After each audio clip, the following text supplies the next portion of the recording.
tengah-tengah situasi yang ada, kita tetap bersyukur pada Tuhan. Kita masih punya waktu untuk beribadah kepada Tuhan. Sekalipun kita beribadah di rumah masing-masing, tapi saya sangat percaya ketika kita datang menghadap Tuhan dengan segenap hati kita, maka Tuhan akan hadir di tempat di mana kita berada hari ini. Karena saya percaya, di mana nama Tuhan disebut, di mana nama Tuhan dipanggil, maka Tuhan akan hadir di tempat itu. Amin, saudara. Saudara seorang kasih Tuhan, berbagai spekulasi, berbagai pertanyaan mulai dilontarkan oleh orang-orang. Kapan masa ini akan berakhir? Kapan kondisi ini akan berakhir?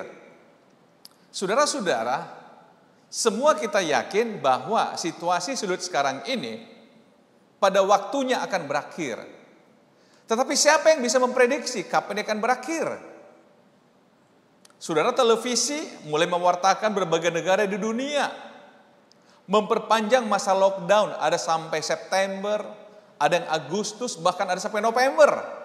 Bahkan ada yang memprediksi mungkin kita baru mulai stabil di tahun 2021. Saudara pasti bertanya, kok begitu lama?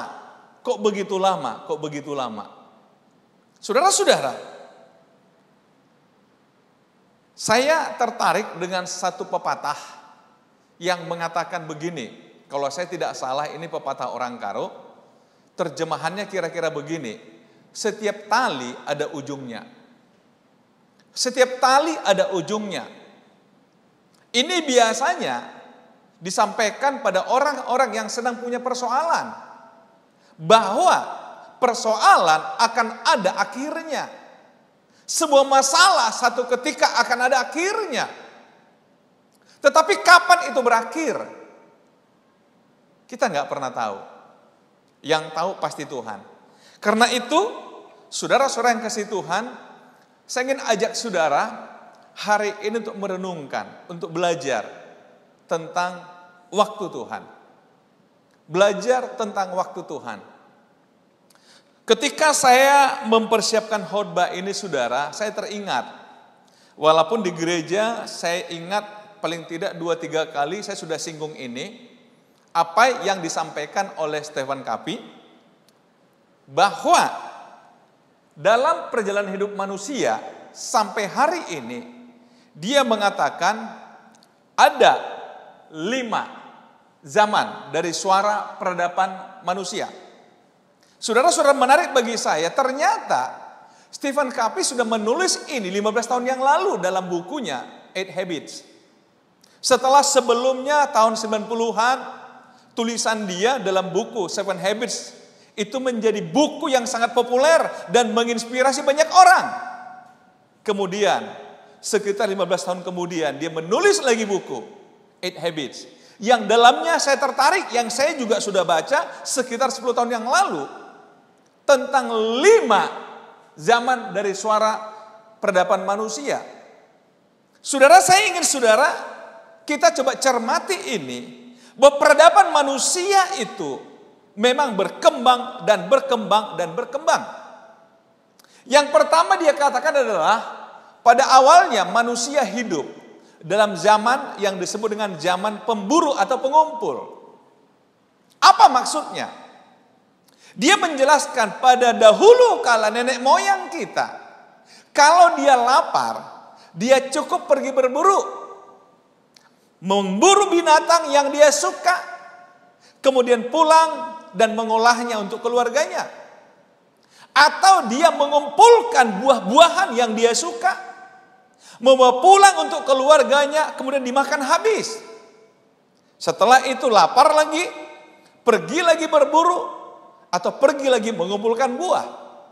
Ini menjadi sebuah tradisi yang selalu dilakukan oleh orang pada zaman dulu. Artinya apa? Lapar hari ini, cari hari ini. Setelah kenyang, berhenti.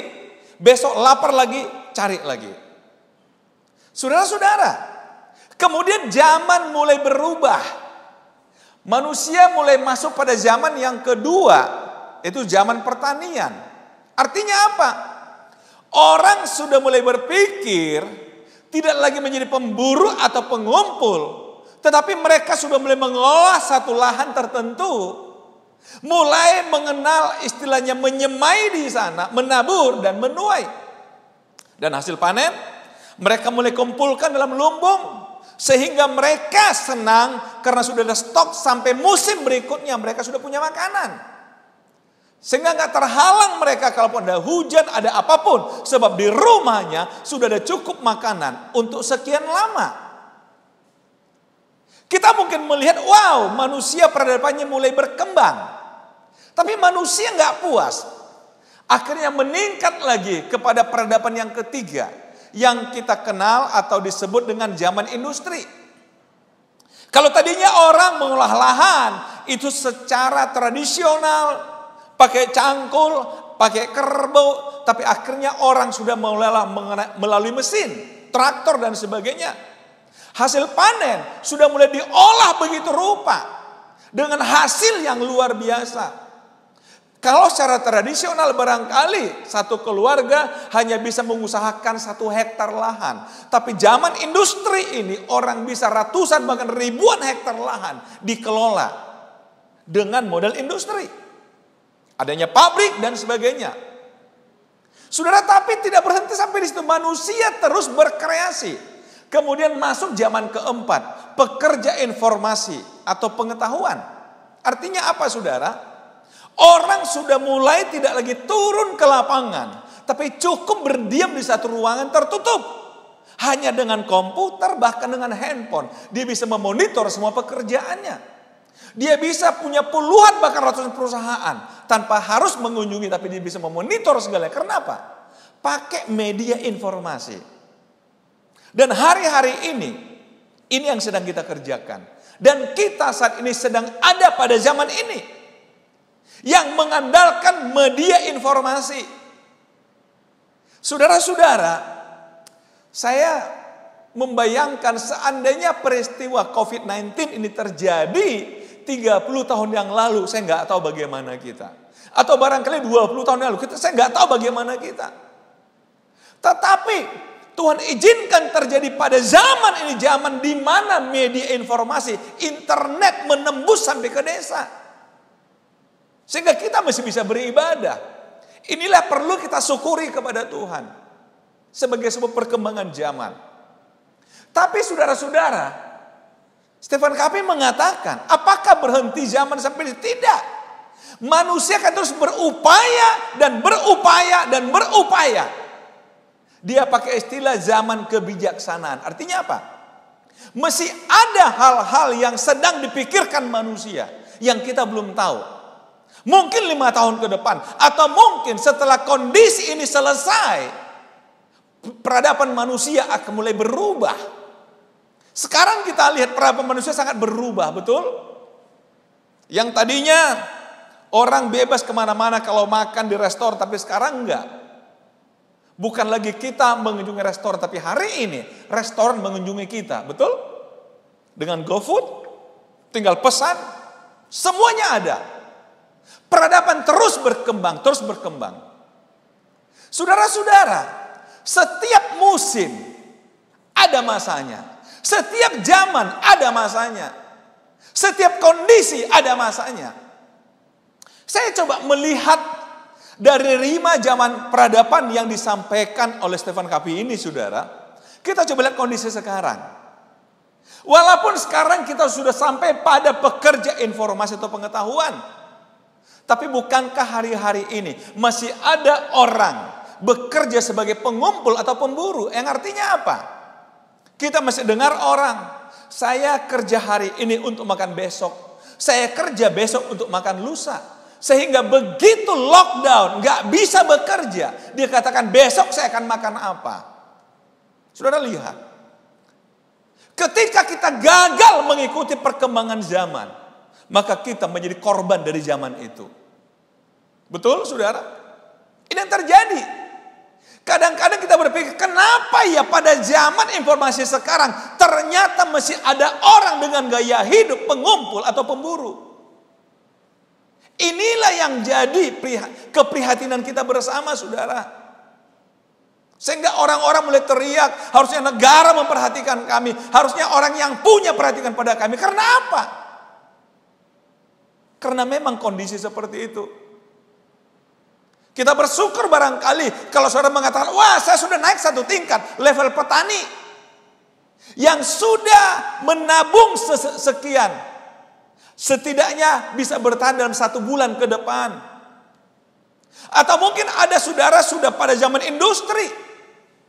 Yang artinya saudara tidak hanya menyimpan satu untuk diri saudara, tapi saudara juga punya tanggung jawab pada orang-orang lain di bawah saudara, para karyawan saudara.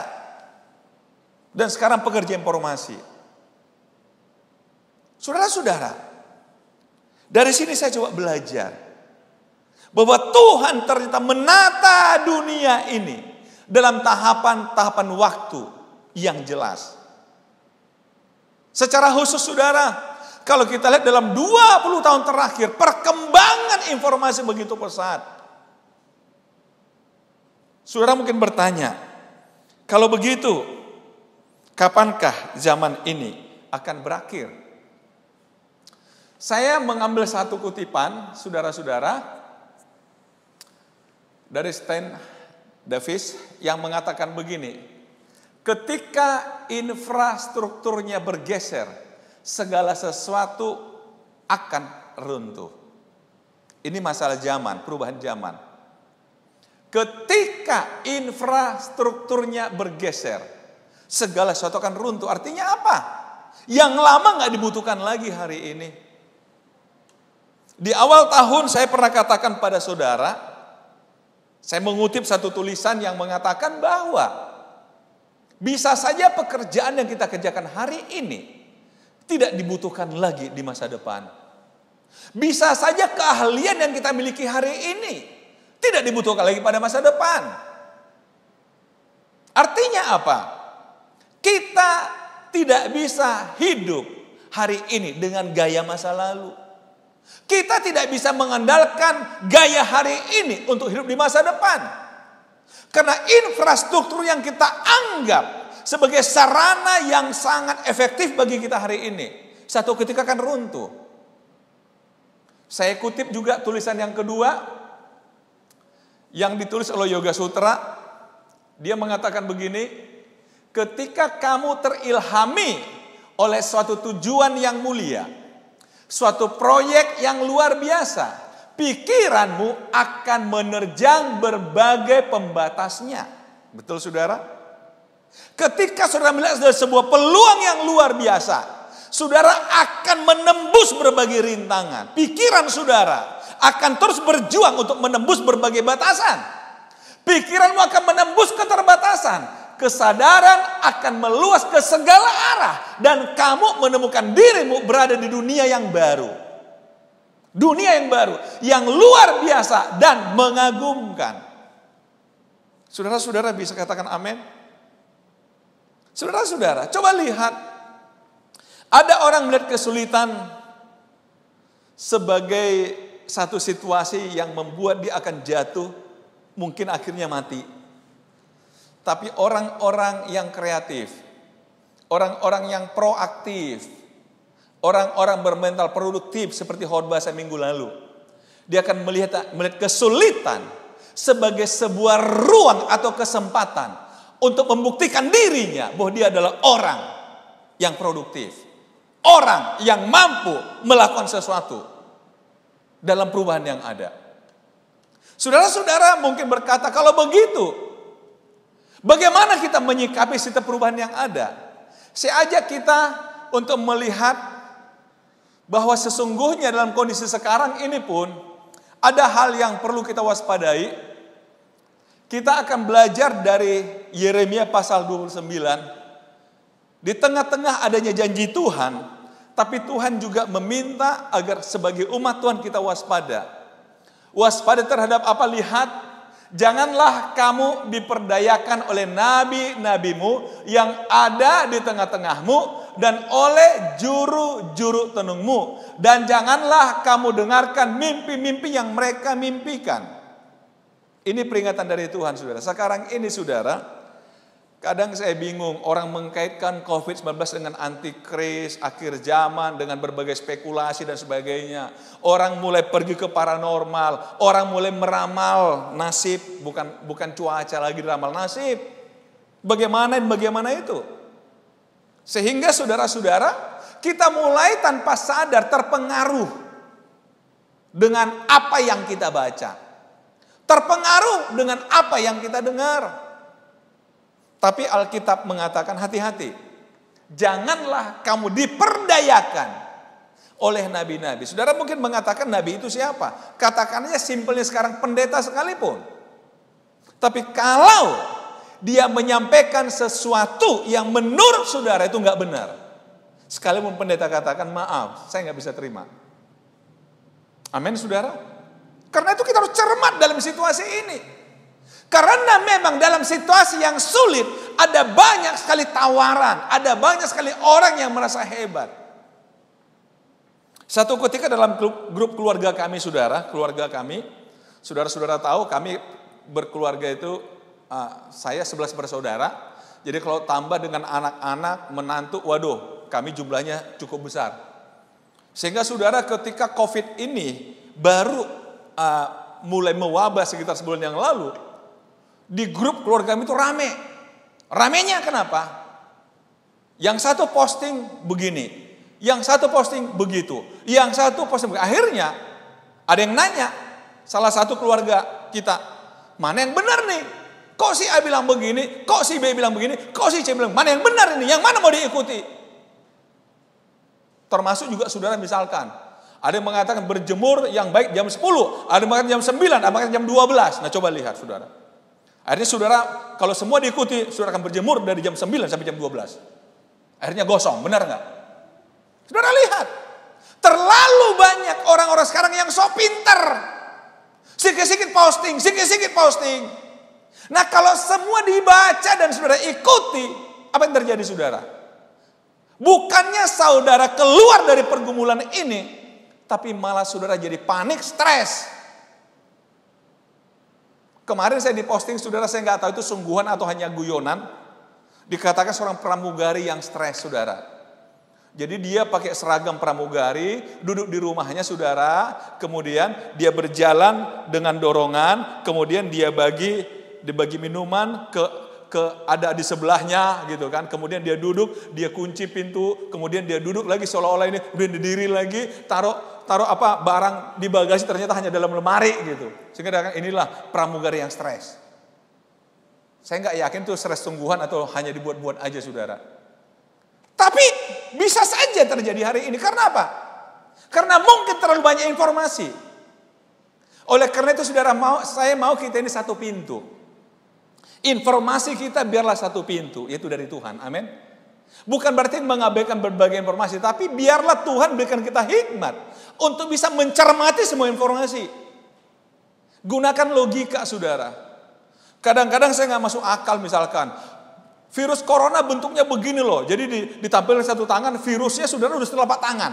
Kok tangannya tetap segitu gedenya? Betul nggak? Pernah saudara lihat? Bagi saya, ini nggak masuk akal nih. Tapi ada juga terpengaruh. Oh begini virus ya. Oleh karena itu saudara, mari kita kembali ke Alkitab. Yeremia 29 ayat 11. Dikatakan begini, sebab aku ini mengetahui rancangan-rancangan apa yang ada padaku mengenai kamu. Demikianlah firman Tuhan, itu rancangan damai sejahtera dan bukan rancangan kecelakaan. Saudara catat, peristiwa sekarang bukan rancangan Tuhan. Kalau ini rancangan Tuhan, berarti ayat ini salah. Setuju saudara? Bukan rancangan kecelakaan. Jadi segala sesuatu yang mengancam keselamatan jiwa kita, mengancam hidup kita, pasti bukan dari Tuhan. Pasti itu bukan rancangan Tuhan. Bukan rancangan kecelakaan. Untuk memberikan kepadamu apa? Hari depan yang penuh harapan. Hari depan yang penuh harapan. Hari depan itu bicara nanti, bukan sekarang. Tapi sekali lagi dalam menunggu hari depan yang penuh harapan itu kapan? Kapan? Saudara, orang mengatakan janji itu, menunggu janji itu membosankan. Menunggu itu pekerjaan yang paling membosankan, betul? Orang boleh katakan sekarang, aduh udah bosan di rumah terus, akhirnya orang nekat keluar. Terserahlah. Saya tuh ketika saudara saya pernah, karena ada satu kebutuhan, bersama istri saya kami pergi ke satu tempat ingin beli sesuatu. Kemudian saya parkir. Nah tukang parkir mengatakan, mana corona, mana corona. Nah biar aku dimakannya, mana corona. Nggak takut aku, nggak perlu pakai masker. Nah cobalah lihat. Dalam hati saya mulai kawan ini terganggu. Ditantangnya corona yang nggak kelihatan, betul nggak? Nah saudara-saudara, kenapa? Karena orang merasa mau buat apa lagi kondisi sekarang. Saudara-saudara, tapi kita coba lihat janji Tuhan. Janji Tuhan yang menarik saudara tahu. Ini disampaikan oleh Tuhan itu kapan? Ternyata janji ini diberikan Tuhan kepada orang Israel ketika lihat. Beginilah bunyi surat yang dikirim oleh Nabi Yeremia dari Yerusalem kepada tua-tua di antara orang buangan. Jadi janji ini disampaikan melalui Nabi Yeremia di Yerusalem. Tapi surat ini dikirim kemana? Kepada bangsa Israel yang sedang di pembuangan di Babilonia, di Babel. Saudara lihat, kepada imam-imam, kepada nabi-nabi, dan kepada seluruh rakyat yang telah diangkut ke dalam pembuangan oleh Nebukadnezar dari Yerusalem ke Babel. Lihat. Jadi Yeremia menyampaikan ini kepada kelompok umat Tuhan yang ada di Babilonia. Yang mereka di sana sebagai tawanan perang. Mereka di sana kayaknya hidup tanpa harapan. Mereka mulai berpikir, akhir hidup kita di Babilonia, nggak mungkin kita kembali ke Yerusalem. Tapi dalam kondisi seperti itulah Tuhan menyuruh Yeremia mengatakan, sampaikan kepada umatku yang sedang putus harapan. Bahwa aku punya janji bagi mereka. Aku punya rancangan bagi mereka. Rancangan damai sejahtera. Masa depan yang penuh harapan.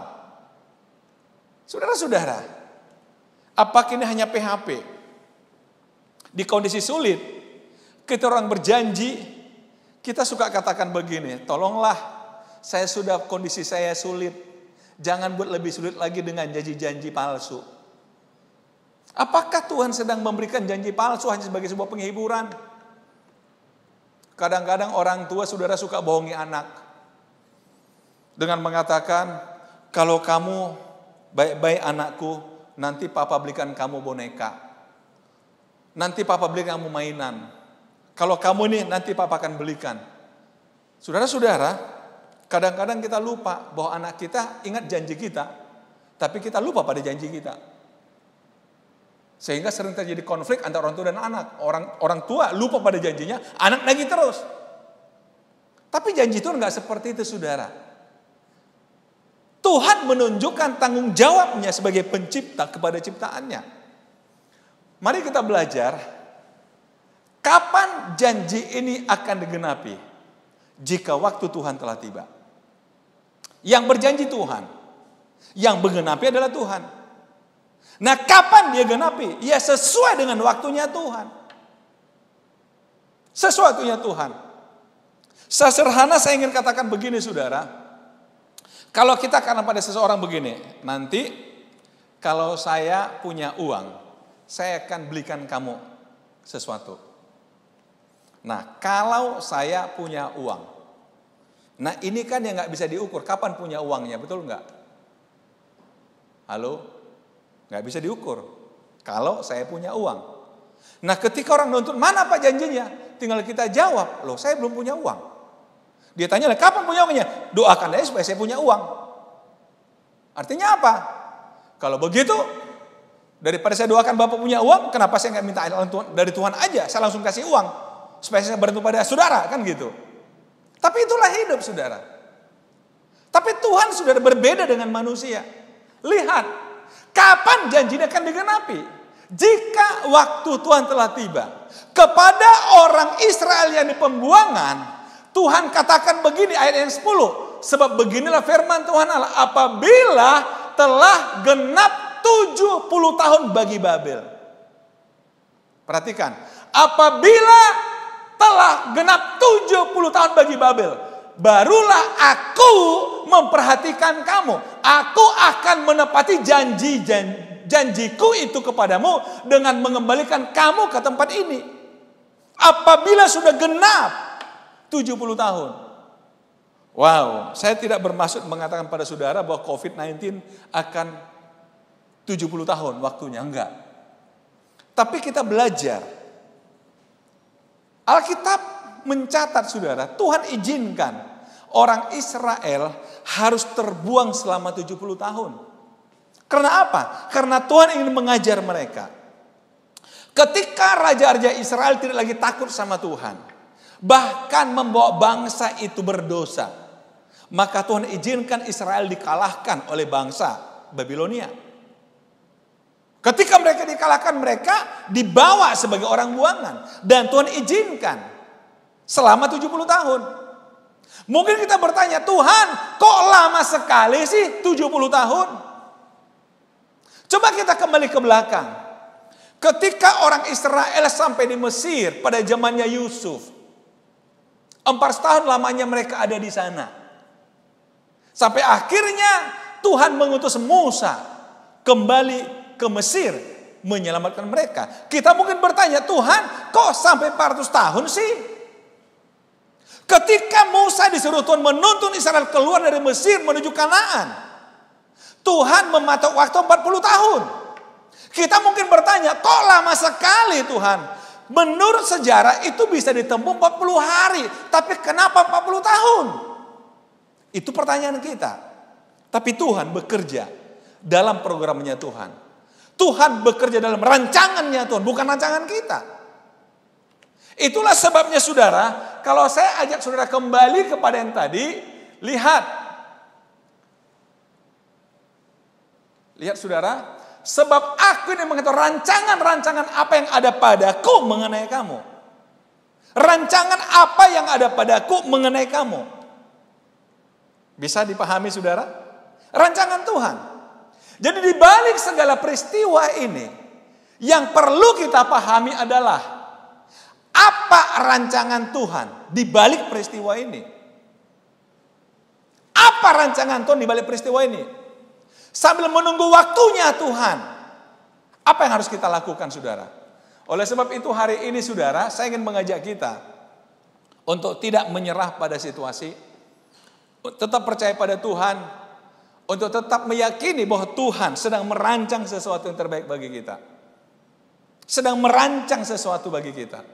Saya tetap meyakini saudara, bagi orang-orang yang dekat dengan Tuhan, ada janji Tuhan. Setidaknya hari ini saudara, yang perlu kita lakukan adalah di dalam Yeremia 29 ayat 4 mengatakan, beginilah firman Tuhan semesta alam Israel kepada semua orang buangan yang diangkat ke dalam pembuangan dari Syareng Babel. Nah kemudian saudara yang ketujuh, yang pertama yang harus kita lakukan adalah dalam kondisi sekarang ini adalah usahakanlah kesejahteraan kota kemana kamu aku buang. Menarik saudara, tadi saya katakan pada saudara, kita baca ayat bahwa Yerusalem sedang dibuang di Babilonia. Tapi Tuhan tidak menyuruh mereka berdoa untuk Yerusalem. Tapi justru Tuhan mengatakan, usahakan kesejahteraan kota kemana kamu aku buang. Itu Babilonia. Di Babel. Artinya apa? Sekalipun kamu dalam kondisi sulit, tapi kamu harus berkontribusi di kota di mana kamu tinggal. Saya senang saudara kita di gereja kita mulai ada RPCC Care saudara. Kita sudah distribusikan APD, kita distribusikan hand sanitizer, vitamin dan berbagai hal. Bahkan kita sudah distribusikan 100 karung lebih beras. Sebagai bukti bahwa kita ingin sejahtera itu berbagi saudara. Bahwa kita ingin orang lain juga sejahtera dengan apa yang bisa kita buat. Memang kita sadari itu belum seberapa dibanding kebutuhannya, tapi setidaknya gereja kita mulai peduli saudara. Dalam keterbatasan kita, dalam kondisi yang ada, kita sudah melakukan sesuatu saudara. Amin. Kenapa? Karena memang Tuhan mau. Kondisi sulit tidak boleh menahan kita untuk berbuat sesuatu bagi kesejahteraan bangsa negeri ini. Bagi kesejahteraan kota di mana kita diam. Usahakanlah kesejahteraan kota kemana kamu aku buang. Dan berdoalah untuk kota itu kepada Tuhan, sebab kesejahteraannya adalah kesejahteraanmu. Jadi saudara, Tuhan mau kita anak Tuhan yang aktif. Doakan terus kota Medan. Doakan kota Medan, saudara. Doakan kota Medan secara khusus. Karena ini kota tempat kita berdiam. Doakan Indonesia, doakan bangsa, doakan negeri ini, saudara. Yang pertama. Yang kedua, apa yang harus kita lakukan? Yang kedua, dalam ayat 12. Dan apabila kamu berseru dan datang kepadaku untuk berdoa, dan datang untuk berdoa kepadaku, maka aku akan mendengarkan kamu. Berdoa untuk apa, saudara? Kalau tadi usahakan kesejahteraan kota dan berdoa untuk kota. Artinya apa? Ada sebuah aksi nyata kita buat dan mendoakan kota. Tapi yang kedua ini, kita juga berdoa bagi diri kita. Bagi kesejahteraan kita, bagi keselamatan kita, bagi masa depan kita, bagi kesejahteraan keluarga kita, bagi kesehatan keluarga kita, bagi pemulihan gereja kita, bagi pemulihan bisnis kita. Segala yang terkait dengan kita. Kita perlu berdoa, saudara. Sekali lagi, dan apabila kamu berseru dan datang untuk berdoa kepadaku. Saya pernah katakan pada kita, tidak hanya sekedar bicara sama, tapi berseru datang kepada Tuhan. Dan kemudian yang ketiga, ayat 13, apabila kamu mencari aku, kamu akan menemukan aku. Apabila kamu menanyakan aku dengan segenap hati. Yang ketiga, mencari Tuhan. Mencari Tuhan. Saudara-saudara, saya pernah ditanya, kenapa saya memutuskan setuju untuk kita tetap ibadah seperti ini. Dan kemudian juga, saudara-saudara juga tahu, di tengah kondisi yang ada kita berjuang, kita tetap ada Bible study. Kadang-kadang dalam waktu tertentu kita juga pakai Zoom meeting untuk ketemu dengan para pengurus gereja.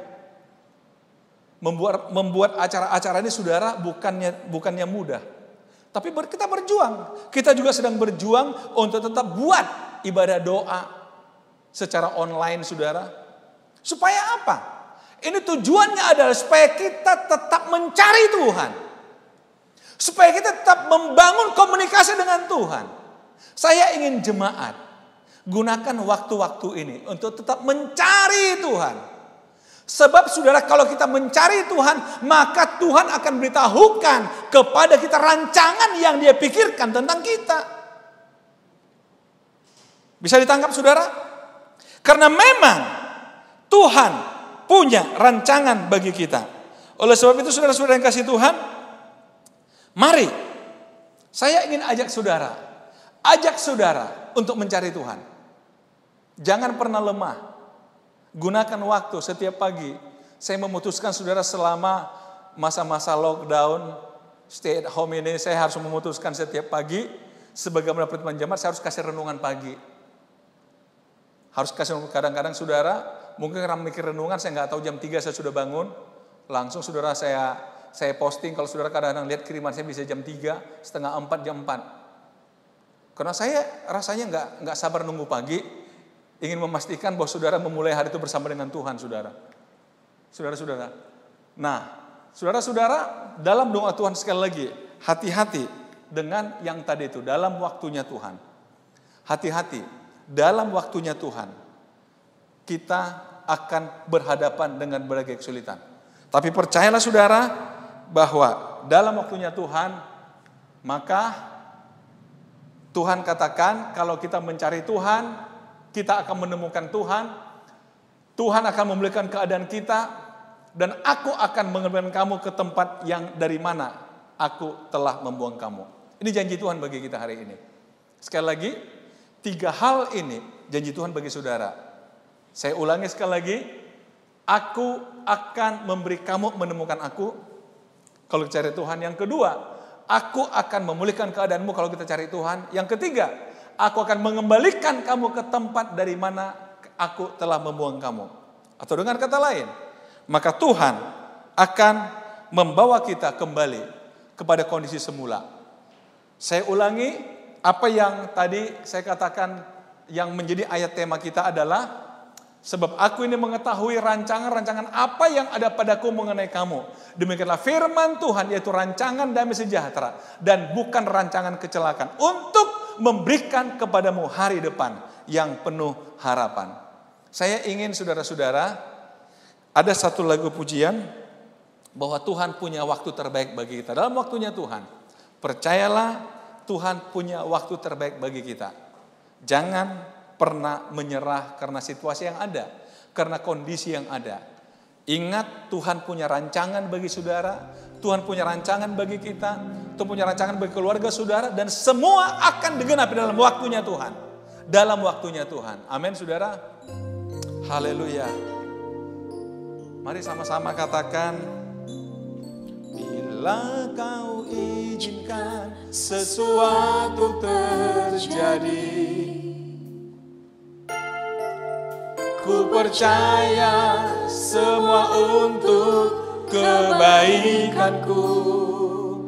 Bila nanti telah tiba waktumu, ku percaya kuasa-Mu memulihkan hidup. Katakan lagi, bila kau izinkan sesuatu terjadi,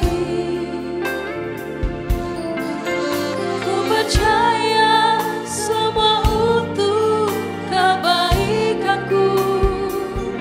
Bila nanti telah tiba waktuku, ku percaya kuasa-Mu memulihkan hidupku. Waktu Tuhan, waktu Tuhan pasti yang terbaik. Walau kadang tak mudah dimengerti, lewati cobaan,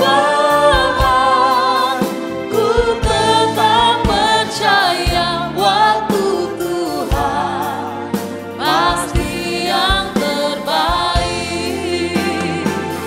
Waktu Tuhan pasti yang terbaik. Walau kadang tak mudah dimengerti, lewati cobaan, ku tetap percaya waktu Tuhan pasti yang terbaik. Saudaraku, bisakah saudara melihat rancangan Tuhan bagi hidupmu? Tuhan tidak pernah merancang kecelakaan. Yakobus juga mengatakan tidak ada sesuatu yang jahat yang bersumber dari Tuhan. Tapi kalaupun Tuhan izinkan saudara mengalami hal-hal yang sulit hari-hari ini, sama seperti Tuhan izinkan bangsa Israel terbuang 70 tahun, di Mesir 400 tahun, di padang belantara 40 tahun. Tuhan punya tujuan bagi semuanya. Tuhan punya tujuan bagi hidupmu, bagi hidup saya. Karena itu carilah Tuhan, dekatkan diri dengan Tuhan, supaya engkau menemukan Tuhan, memahami rancangan Tuhan bagi hidupmu, dan memulihkan keadaanmu, mengembalikan engkau seperti sedia kala. Waktu Tuhan pasti yang terbaik. Walau kadang tak mudah dimengerti, lewati cobaan, ku tetap percaya waktu Tuhan pasti yang terbaik. Bapak, kami belajar satu hal hari ini. Ada waktunya Tuhan mengizinkan kami dalam kesulitan. Ada waktunya Tuhan bahkan mengizinkan hal-hal yang tidak kami inginkan terjadi pada hidup kami. Tapi tengah-tengah kesulitan kami, hari ini kami dapat janji Tuhan bahwa ada rancangan damai sejahtera, masa depan yang penuh harapan bagi kami dalam waktunya Tuhan. Bapak, biarlah kami belajar untuk memahami waktunya Tuhan dan rancangan Tuhan yang indah bagi kami. Bapak, hamba berdoa hari ini buat jemaat Tuhan. Berkati kami, berkati jemaat-Mu. Biar kami gunakan waktu-waktu untuk mencari Tuhan. Bertemu dengan Tuhan setiap waktu, setiap saat, setiap hari. Sekalipun kami harus memulainya di rumah kami. Bapak, kami merindukan kami bisa beribadah seperti biasa. Kami bisa berkumpul dengan sesama jemaat seperti biasa, seperti sedia kala. Kami merindukan bisa bertemu dengan keluarga besar kami seperti sedia kala. Kami ingin semuanya pulih seperti sedia kala. Bapak, biarlah kami memahami rancangan Tuhan bagi kami. Pulihkanlah kota kami, kota Medan. Berkati kota kami, kota Medan di mana kami berdiam. Berkati bangsa kami, negeri ini Kau berkati Bapak. Berkati ya Tuhan. Terima kasih Bapak, terima kasih Tuhan. Biarlah kami tidak putus asa dengan kondisi ini. Karena asa kami, harapan kami ada pada Tuhan. Yang menjanjikan masa depan yang penuh harapan bagi kami. Berkati rumah tangga semua jemaat Tuhan. Berkati ya Tuhan. Kalau kami akhir ibadah ini, tapi kami percaya Tuhan bersama dengan kami. Menjaga, melindungi sisi rumah kami dan keluarga kami. Memberkati usaha pekerjaan kami. Terima kasih Bapa. Kami akhiri ibadah ini dengan bersyukur kepada Bapa. Dalam nama Tuhan Yesus Kristus. Jemaat Tuhan, mari arahkan hatimu kepada Tuhan dan terimalah berkat Tuhan. Karena Tuhan memberkati engkau berlimpah-limpah. Karena Tuhan memperluas wilayahmu. Dan tangan Tuhan yang kuat melepaskan engkau dari segala kejahatan. Dan sakit penyakit pun tidak akan menimpa engkau. Turunlah berkat damai sejahtera dari Allah Bapa. Kasih karunia dari Yesus Kristus Tuhan. Penghiburan, kekuatan, pertolongan Roh Kudus. Menyertai kau hari ini, besok sampai selamanya. Dalam nama Tuhan Yesus Kristus. Haleluya. Sama-sama katakan amin. Selamat hari Minggu. Tuhan Yesus memberkati, tetap bersama dengan Tuhan. Haleluya.